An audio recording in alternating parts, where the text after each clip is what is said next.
The following program is sponsored by S. Gregg Gallery and Prudential Bridgeport Realtors.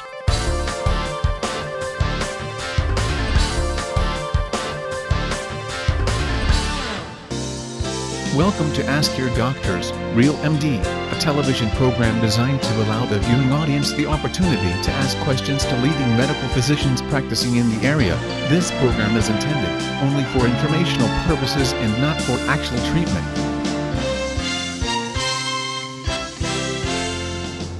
Hello, and welcome to Ask Your Doctor's Real MD. I'm Kathy Kreitz, and this week we have with us Dr. Richard Palin, a family physician practicing in Cape Girardeau, and our special guest is Marla Bachman, the administrator at Perry Oaks Nursing and Rehab Center in Perryville. If you have any questions, please give us a call at 1-888-334-1189, and we're also streaming live at www.askyourdoctor.tv. Stay tuned and we'll be right back. Ask Your Doctor's Real MD, a medical program where the viewing audience gets to ask questions to real medical doctors dedicated to improving your health. Would you like to see your favorite doctor on TV? Let us know. We'll put them on. Tune in every Thursday evening at 8. Serving Cape, Jackson, and all the surrounding towns, along with other rural real estate, providing a wide selection of residential homes, farms, land, and commercial real estate for sale. If you plan to relocate to the Cape Girardeau-Jackson area, let us help make your moving experience a positive one. Contact us today at Prudential Bridgeport Realtors, 109 South Broadview in Cape Girardeau, Missouri.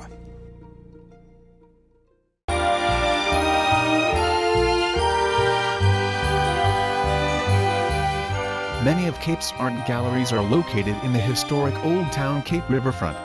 S. Gregg Gallery is one of the finest, known for their original fine arts, custom picture framing and fine art poster reproduction.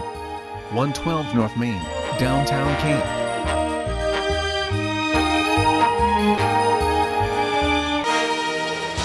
We visited the Perryville Senior Center and got some interesting comments for this week's show.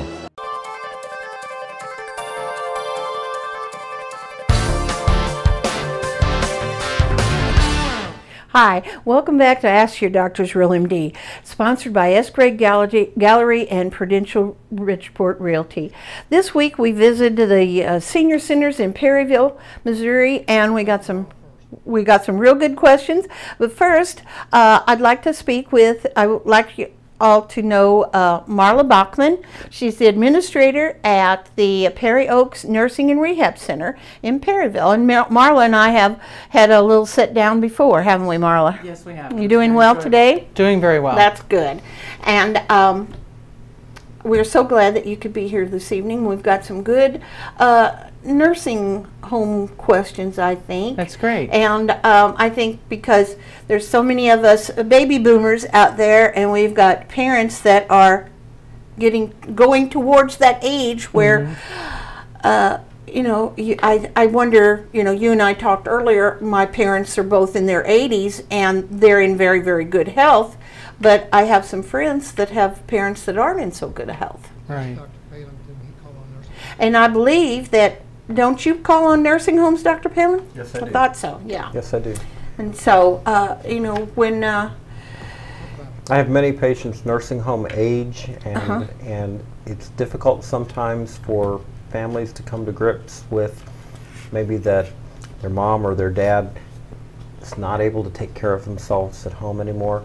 Maybe mom and dad together manage to take care of themselves, but when they lose one of them, the other isn't able to cope by themselves. Things that they'd been able to do together, suddenly one of them's unable to do.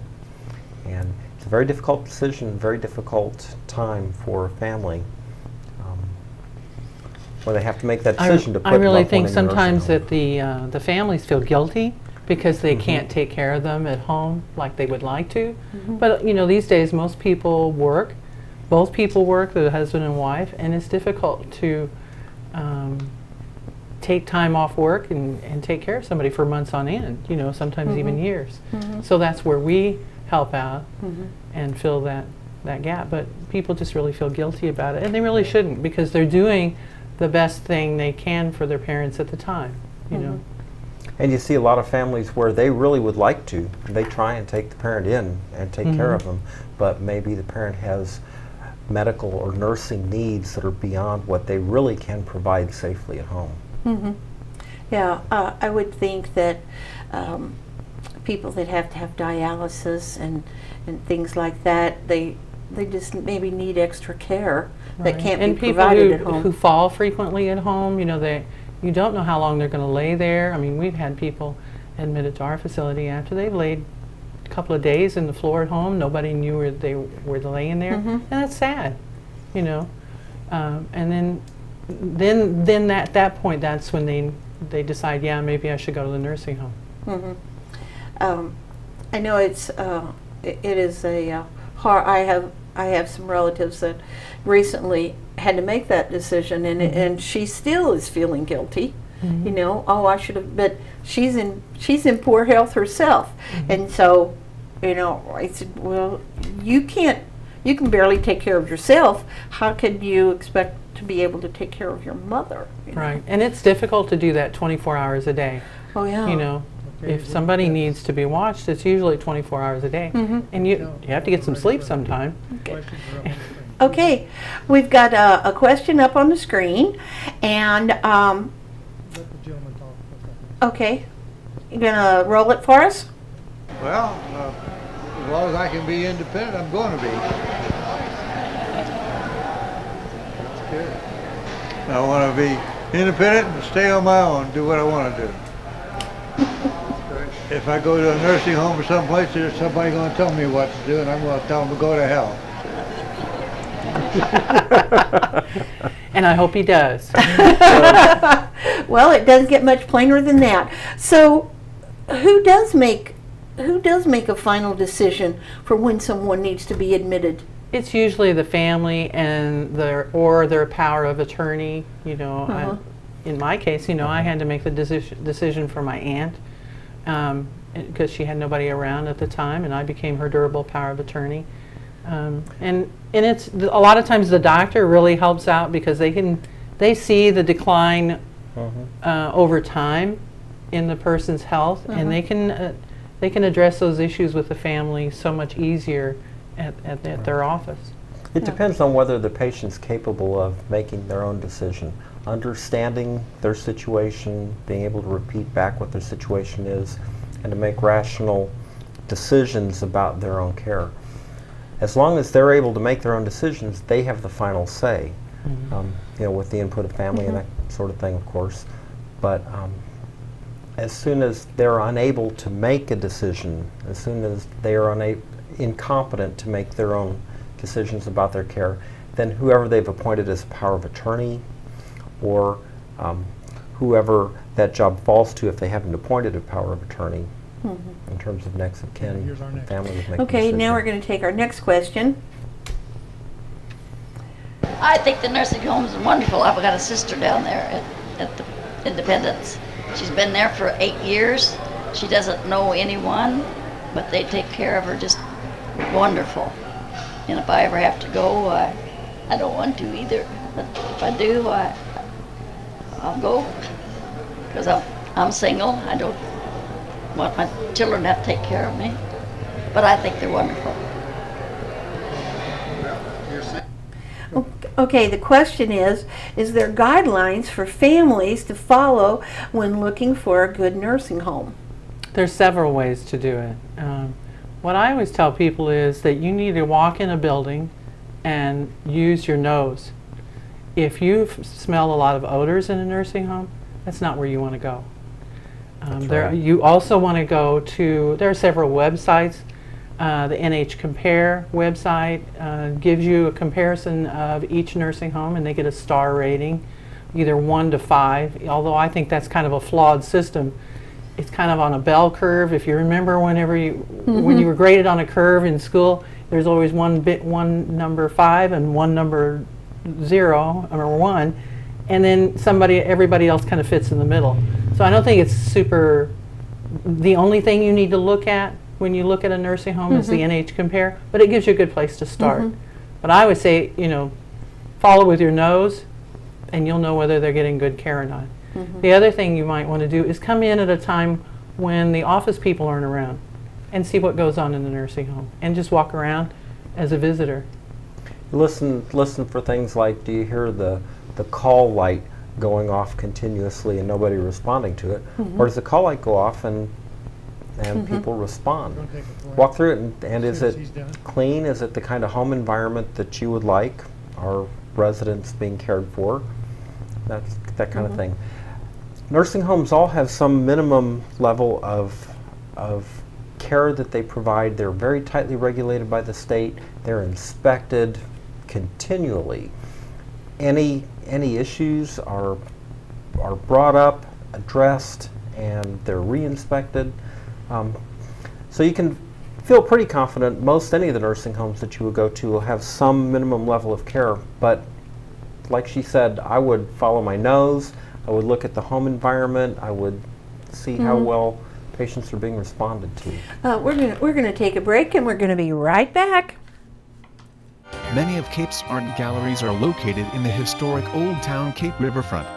S. Gregg Gallery is one of the finest, known for their original fine arts, custom picture framing, and fine art poster reproduction. Perry Oaks, professional, caring, and a place to enjoy life with a specially designed rehab program for everyone.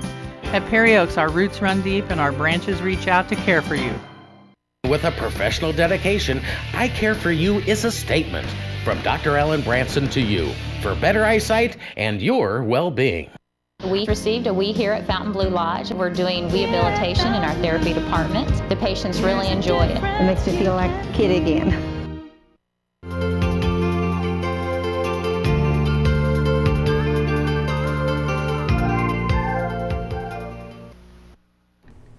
Welcome to Ask Your Doctor, Real MD.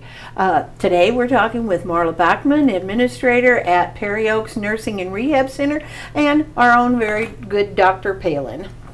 We just were talking about nursing homes, and are we ready to run our third question? Okay. I do know what you're talking about, the nose thing, because there's been times where I thought, oh wow, this is really bad, but you know, it's an isolated incident, you know, so. And there are going to be isolated incidents, you know, because, you know, by regulation, we can't use sprays to cover up smells. So even if, you know, if somebody's in their room and, you know, they've used the bathroom, that smell just has to slowly dissipate for a while. Right. But there shouldn't be an odor all the way down the hall that you go to. Yeah. And there shouldn't be an odor as you walk in the door. Okay, we're ready to roll that third question. My husband was in a nursing home, and he was supposed to get eye drops in his eyes 4 times a day. And I spent a big part of the days there, and I never did see him get his eye drops. So it just concerns me if they get their medication like they're supposed to. The question is, who is responsible for the scheduling of medications in a nursing home? I would think that would be the doctor. He writes the order, whether it's going to be once a day, twice a day, 4 times a day, every 6 hours, whatever it is. It's the nurse's responsibility to write down the order correctly, put it on the medication administration sheet correctly, and then when somebody new comes into the facility, we always have somebody come in one of the administrative nurses, come in and check the chart the very next day to make sure everything was transcribed correctly. And then the pharmacist comes in once a month and she checks the medication cart and she checks the physician's orders. So everything's got kind of a backup system for it. And there's usually a med tech that's got the med cart, pushes it down the hall and goes and dispenses the meds at the appropriate times. Right. Interesting thing about the eye drops is, were they ordered as needed or were they ordered scheduled? If they're ordered as needed, she or her husband need to ask for the eye drops in order to get them. A lot of times the as needed things aren't given if you don't ask for them. Yeah. Okay, now we're going to go to the next question. There's one lady that stands out in my mind that she did end up going nursing home because the very first time we delivered her a meal, we helped get her up off the floor. She fell off her reclining chair. Okay, the question is, what can you say to a parent that would make them understand that they may need to go to a nursing home? That's tough, Oh, because that that just depends on the parent. And it depends on the relationship the child has, because some parents aren't going to do anything their kids say, and other parents are going to say, well, maybe you're right, you know, but for the most part they just don't want to, they don't want to give up their independence, and I can't blame them. I won't want to give up mine either when that time comes. But you have to be rational about your needs at the time, and you have to be rational about the care you need. I would think that, you know, as a patient, you know, myself at different times, you don't always want to listen to everybody. No. Because you get a little bit stubborn. You know. And the other thing is nursing homes now are used a lot more for rehab care as opposed to just nursing care. And so a lot of times we send patients to the nursing home just on a short-term, temporary basis. And sometimes you can even sell it to the patient that way. It's, let's send you to the nursing home and let's get you stronger so that you can go home. Understanding that not always will they get stronger and be able to go home, but the fact that, well, this is temporary and let's see if I can go get stronger, often is a way that they can rationalize it in their head that they're going to the nursing home. Okay, here we go. And then we try and get them home, but doesn't always work. Okay, go ahead and run this one. Well, I think we have clean, caring people, take care of our people there. Of course, some of them still get lonely, but to me it would be even lonelier being at home by yourself. And family comes and friends when they can. I have a sister-in-law in Perry County, and I don't get there but maybe every 2 weeks or so, but they enjoy seeing you come. The negative thing that kind of worries me is it's getting so expensive, and older people can use up their savings in a hurry, and they're so proud they don't want to have to do that and have to be dependent some other way to help finance it, you know, so each one has to do the best they can on that, but that's a negative thing. There's a lot of good positive things too. Okay. The question was, have nursing home costs gone up in the last few years? And do you have any advice for families with who are on a fixed income? Well, our prices hadn't gone up for the last 4 years until this month. We finally decided that we needed to have a small raise and went up $5 a day. Our cost is $129 a day, which most people, if you go out to a hotel, you're going to spend more than that. That's $229 a day. Right. And you're not going to have a nurse 24 hours a day. You're not going to have a doctor come once a month. You're not going to have somebody do your laundry. Meals provided. Your meals provided, and all for $129 a day. You won't find that anywhere. The other thing is, you know, the lady in this question, she said, well, people have saved, you know, they're using up their savings. Well, I think that they saved up for their old age, you know, and now it's time to be spending that money on themselves. Yeah, that's very right. That's very That's true. right. Yeah. That's right. Okay. The only other thing younger people our age might think about is long-term care insurance. If they're worried about their savings being used up for nursing homes, long-term care insurance. That's the other thing with the fixed income is they need to make sure if they're in a fixed income, Social Security is their only income, they need to go to the Department of Family Services because they can help them out and put them on Medicaid, even if they're at home, and they can help get some services and their medication paid for. But when they go into the nursing home, then Medicaid will pay for their stay if they are on a fixed low income. Okay, here we go with the next question. My daughter, Diane, works at the nursing home. She's been there probably about 15 years. What she says, I think I'd be satisfied down there myself. I mean, if I have to go. nice little place down there. It's always clean, and they have good food, and they do a lot of entertaining to the employees down there. And so I think I would enjoy it down there myself. The question is, what routine activities do you have scheduled for people that live in the nursing home? Now, I know whenever I was up there, and I've been to a couple, Ron and I have been to a couple nursing centers, you always have bingo, and you stay out of the way on bingo day because they've got to do that. That's their deal. And I've been where they have special lunches and dress up days and different kind of things like that. So what kind of things do you have? All kinds of different things. And then we have a band that comes in once a month, and they really get the old country band. They're great. The residents just love to listen to them, and they have such a great time while they're there. And they're there for a couple of hours, and they don't leave and they don't fall asleep. You can put a movie in for them, and they're all, But they love. A lot of people love like trivia. They like the social gatherings, just having a little coffee clutch. They'll have different. I've seen sing-along piano sing-alongs, players. Yeah, all kinds. Karaoke. Then there's also the religious aspect, and mass and church on Sundays and communion on Wednesday afternoons. So a wide variety of different things to do. We're going to take a break, and we're going to be right back. In one home that I worked in therapy a little bit. And my youngest son's a therapist, physical therapist. He works at St. Louis Veterans Home. And I think therapy is really wonderful for older people. With a professional dedication, I Care for You is a statement from Dr. Ellen Branson to you for better eyesight and your well-being. Perry Oaks, professional, caring, and a place to enjoy life with a specially designed rehab program for everyone. At Perry Oaks, our roots run deep and our branches reach out to care for you. If you plan to relocate to the Cape Girardeau, Jackson area, let us help make your moving experience a positive one. Contact us today at Prudential Bridgeport Realtors.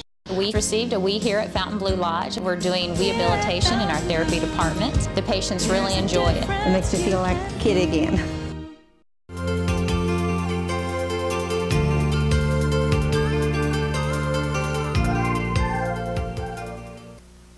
Welcome back to Ask Your Doctor. Well, we've had some very interesting comments and answers to questions. And are we ready to run that? Not yet? Okay. He always bosses me around like that. I'm telling you. Now he's ready. Okay, run that next one, Ron. Well, I think that, that they're scared to go because they give up their independence, give up their cars to drive. And the ones I've seen, most of them, they start eating better because there's someone to, there to eat with them and help them.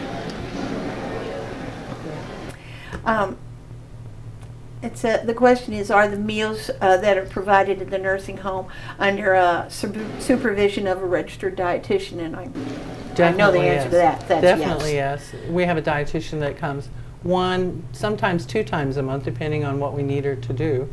And she reviews the menus. She makes recommendations for each resident, either on a quarterly and an annual basis, or when there's a significant change. Or if we just need some advice from her, we'll put that person's name on the list, and then she'll review their chart and give us some recommendations. She also reviews the menus and makes recommendations with those. Most nursing homes have a speech therapist in-house, and a lot of times nurses will watch a patient eat and say that patient's coughing after they swallow or something similar. And we'll get a speech therapy eval, and they'll come back and say, well, they need nectar thickened liquids, or they need pureed foods, or they need to have their meats ground up, that kind of thing. And so the nursing homes will provide those kinds of diets for people that would be difficult to provide at home, let alone even to notice the problem at home. Yeah. And we've gotten away from the old 1,500 calorie ADA diabetic diet. We call it a low concentrated sweet diet. And then we just, like, if they're gonna have cake just like everybody else in the room, but they might get a half a piece of cake, or they may get fruit or something different. You know, when I get to be 85 years old and somebody tells me I can't have cake anymore, there's going to be trouble. That's right. I feel that way now. Yeah. That's right. And they found that compliance with the ADA diets really wasn't that great. It really wasn't with. working. Because the biggest problem with the elderly is malnutrition. They lose their appetite because their sense of taste is diminished, and what they enjoy most is sweet stuff, because that's the taste buds that last the longest. So if what they eat, what they want to eat is ice cream or a milkshake, so what? Let's get it to them. Here we go. Okay, here's our last question. Yeah, you know, we need to get over to these nursing homes more often and visit. Just say hi to them. When I do go, my visit is rather short and brief, but I think they appreciate it to see us. I really do. Are there any visiting restrictions for, coming Not to the really. nursing home? We usually lock the door about 11 o'clock at night, open it up again about 5 o'clock in the morning. But if somebody needs to come in through the middle of the night, they just give us a call, we'll unlock the door. We're pretty liberal, and we've even had where one lady's boyfriend from out of town, he lived way down south, he would come and visit, and he would like spend the night in her room in the recliner and eat breakfast with her, and then I have patients whose family members come and have dinner with them, on a regular basis. And we encourage that. Well, I would think that that way you stay connected. And I think, you always hear about these terrible, heartrending stories about the people that have been in the nursing home and nobody comes to see them. Unfortunately, that's also that also is true, because a lot of times they've outlived their family. And there may not be any close family around for them to visit. That's why when this fellow said he likes to go to the nursing home, all the nursing homes could use more volunteers just for somebody to come by and visit with people. I know my daughter-in-law used to work at the veterans home, and she would bring her little girl, and she would sing, and the little girl would just sing and they just loved it. They love to have kids. I would add one more thing though.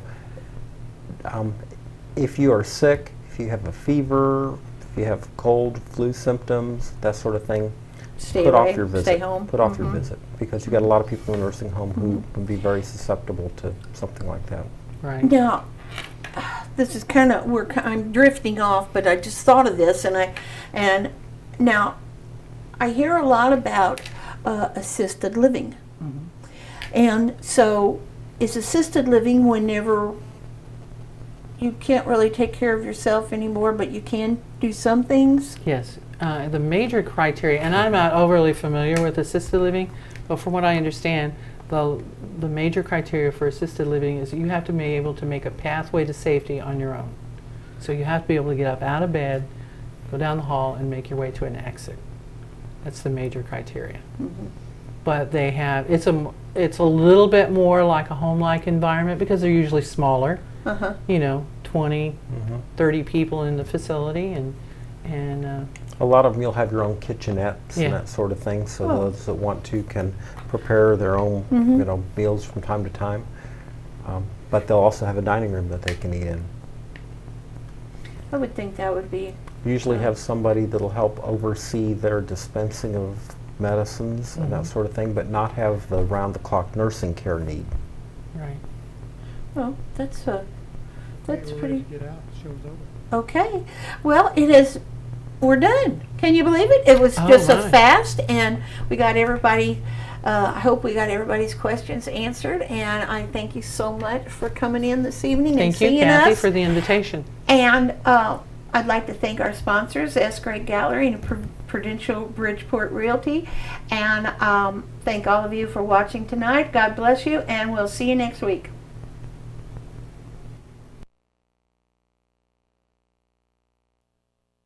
for tuning in. Join us again next week, at the same time, for Ask Your Doctor's Real MD.